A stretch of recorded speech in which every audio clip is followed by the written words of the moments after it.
การก็กินน้ำซาวเขาก็เอาละเพราะใครกินเขาก็กว่าไทยหน้าดังปุ่นแหละเฮาอยู่ดีมากมี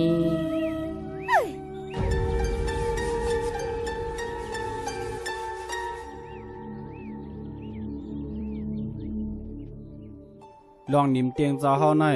หลีนับยำเตะขายาวนางยิงก็นั่นว่าให้ตีเจ้ากวยกาเจ้าตึกปันพรมันอยู่เจ้าเปลี่ยนเปลืองผางรองกัดเย็นเย้าอำใจเฮาอ่อนเฮ็ดเป็นสลาเฮากล้วยสลาเจ้าซ้ำเปลี่ยนไพลาเจ้าพุทธะคือสักยานั่นเจ้าจอยลาดปันตีเก็บตะลาอันมันเจ้าสอนนั่นอีกหนึ่งรู้ให้ข้าสอนในต่อเหลียวในข้าก็ตึกเฮียนเอาตีพุทธะเจ้าอยู่มันเจ้าสอนว่าให้ไปเส้นตั้งสายกลางตั้งตุกแลตั้งซื้ออำเฮ็ดสังเฮาไรเพราะว่าเฮาไปจอมตั้งสายกลางป้อนั้นตั้งสายกลางอยู่ที่ไรข้าวสลาเฮาสอนไว้ว่าตั้งสายกลางน่ะอยู่ในตัวเฮากูก็พอพวกมันตื่นมาจึงเฮาตื่นเตะไหลหูหันในเปลี่ยนพักดูตาออกม่วนป้วนรอดยาว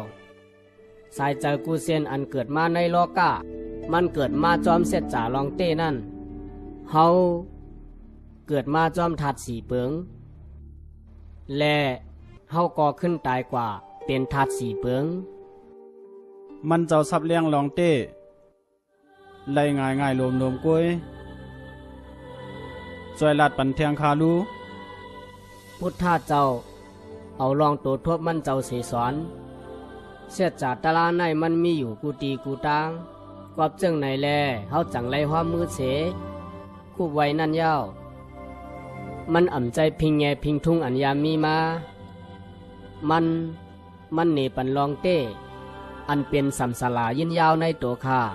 เฮาคุกควรถึงสัมสลาอันยินยาวในตัวเจ้าเป็กซ้ำว่าเจ้าเตหูอ่ำหูก็ยาวสลาเจ้าเฮาในจองเตหับข้าเปลี่ยนตะเป้หือหับเพียว